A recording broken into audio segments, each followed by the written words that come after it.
Good morning students. Today we will discuss about second chapter enzyme. So first syllabus లో అయితే second chapter మనకు mineral nutrition ఉంది. So ఇప్పుడు దాన్ని 30% డిలీషన్లో తీసేశారు. సో నెక్స్ట్ వచ్చేసి ఎంజైమ్స్. సో నిన్నటి వరకు ఫస్ట్ చాప్టర్ గురించి మనం ఎక్స్ప్లెయిన్ చేసుకున్నాము. సో ఫస్ట్ చాప్టర్లో water potential, plasmolysis, transpiration. So transpiration necessary transpiration దేని ద్వారా జరుగుతుంది, stomatal opening and closing theory. So వీటన్నిటి గురించి మనం ఫస్ట్ లెసన్లో నేర్చుకున్నాము. నెక్స్ట్ సెకండ్ లెసన్ వచ్చేసి సెకండ్ చాప్టర్ వచ్చేసి ఎంజైమ్స్. సో ఎంజైమ్స్ చాలా చిన్న లెసన్. సో ఇది very very important. So almost all enzymes are proteins. So అన్ని ఎంజైమ్స్ కూడా ప్రోటీన్స్ లాగా బిహేవ్ చేస్తాయి. సో ప్రోటీన్స్, ఈ ఎంజైమ్స్ అనేటివి ఏం చేస్తాయంటే అక్కడ రియాక్షన్ని జరిపిస్తాయి, కానీ రియాక్షన్లో ఇన్వాల్వ్ కాదు. సో ఆ విధంగా ఇక్కడ ఈ ప్రోటీన్ స్ట్రక్చర్స్ అనేటివి, there are some nucleotides that behave like enzymes. Some nucleotides కూడా ఇక్కడ ఎంజైమ్ లాగా బిహేవ్ చేస్తాయి. So there are called ribosomes. So ribosomes ఏం చేస్తాయి, రైబోజోమ్స్ యొక్క వర్క్ ఏంటి ఇక్కడ అంటే ప్రోటీన్ సింథసైజ్. సో ప్రోటీన్స్ని ఇక్కడ సింథసైజ్ చేస్తుంది రైబోజోమ్స్. సో రైబోజోమ్ ఒక్కోసారి ఇది ఎంజైమ్ లాగా బిహేవ్ చేస్తుంది. నెక్స్ట్ ఆర్ఎన్ఏస్ కూడా రైబోజోమ్స్ ఎంజైమ్ లాగా ఇక్కడ బిహేవ్ చేస్తుంది. ఫర్ ఎగ్జాంపుల్గా చెప్పాలంటే RNA, ribosomal RNA. So one can defect an enzyme by line diagram. So line డయాగ్రామ్లో సో ఇక్కడ ప్రోటీన్ స్ట్రక్చర్స్ వచ్చేసి ప్రైమరీ స్ట్రక్చర్ ఉంది, సెకండరీ స్ట్రక్చర్ ఉంది అండ్ టెర్షరీ స్ట్రక్చర్ ఉంది. సో ఇవన్నీ కూడా మీరు ఫస్ట్ ఇయర్లో నేర్చుకొని ఉంటారు. సో ప్రైమరీ స్ట్రక్చర్ వచ్చేసి అమైనో యాసిడ్ సీక్వెన్స్తో అది బైండ్ అయి ఉంటుంది. సో నెక్స్ట్ ఇక్కడ an enzyme like any protein has a secondary structure and tertiary structure. So secondary structure ఉంటుంది అండ్ టెరిషరీ స్ట్రక్చర్ ఉంటుంది. సో మనం ఇక్కడ secondary structure and tertiary structure అనేటివి ఇక్కడ వేసాము. సో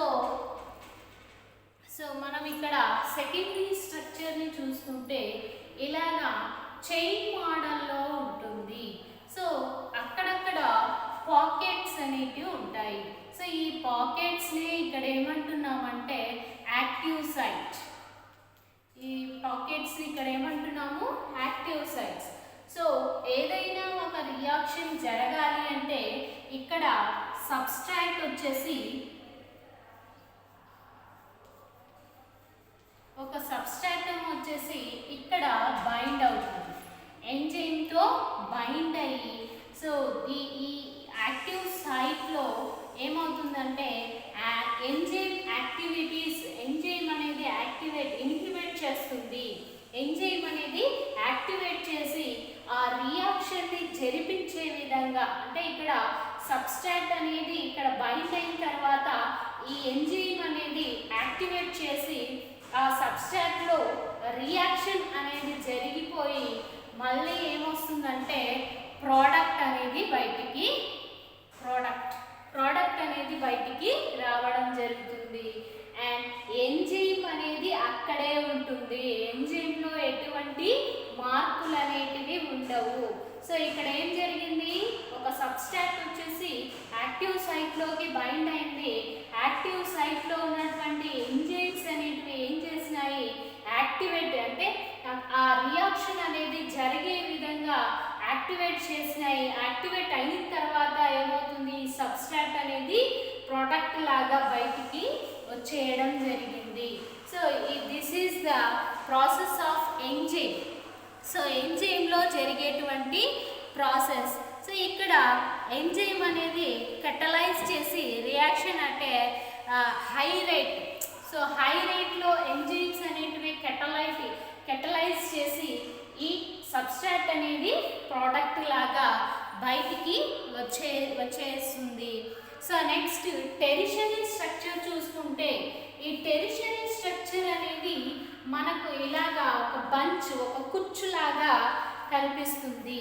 సో ఇది ఎంజైమ్స్లో అయితే ఇలా ఉంటుంది. సో ఎంజైమ్స్ ప్రోటీన్స్ లాగా మనం చదువుకుంటే, సో ప్రోటీన్స్లో ఏముంటాయంటే అమైనో యాసిడ్స్తో ఫామ్ అయి ఉంటాయి. సో అమైనో యాసిడ్స్ ఏవంటే సిస్ట్రీన్, ఓకేనా, సెరిన్, టైరోసిన్, గ్లూటమిన్ అనేటువంటివి ఉన్నాయి. సో ఈ అమైనో యాసిడ్స్ అనేటివి 21 అమైనో యాసిడ్స్ ఉంటాయి. సో మీరు నెక్స్ట్ కెమిస్ట్రీ క్లాసెస్లో నేర్చుకుంటారు. ఈ అమైనో యాసిడ్స్ అనేటివి మనకి ఇక్కడ అవసరం లేదు, జస్ట్ మీకు ఇన్ఫర్మేషన్ అంతే. సో ఇక్కడ secondary structure and tertiary structure. Tertiary స్ట్రక్చర్లో కూడా అంతే. సో ఇలాగా పాకెట్స్ అనేటివి, యాక్టివ్ సైట్స్ అనేటివి ఉంటాయి. ఈ యాక్టివ్ సైట్స్ దగ్గర సబ్స్ట్రాట్ అనేది బైండ్ అవుతుంది. సో అక్కడ ఎంజైమ్స్ అనేటివి హై రేట్లో కెటలైట్ జరిగి ఇక్కడ ఏమవుతుంది, సబ్స్ట్రాట్ని ప్రోడక్ట్గా బయటికి పంపించేయడం జరుగుతుంది. సో ఇది ఎంజైమ్ యొక్క introduction. Next inorganic catalysts work efficiently high temperature.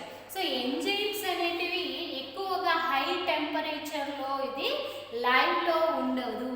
So అలా అనుకుంటే హై టెంపరేచర్లో ఉన్నటువంటి నివసించేటువంటి జీవులు కూడా ఉన్నాయి. సో ఆర్గానిజమ్స్ కూడా ఉన్నాయి. సో వాటిలో ఎటువంటి యాక్టివిటీస్, ఎటువంటి మెటబాలిజమ్స్ జరగాలన్నా కూడా ఎంజైమ్ అనేది రియాక్షన్ జరిపించాలి.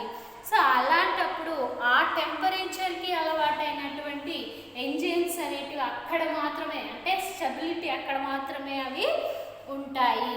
సో ఇది ఎంజైమ్ యొక్క ఇంట్రడక్షన్. నెక్స్ట్ ఇక్కడ మనకు chemical reactions and physical reactions ఉన్నాయి.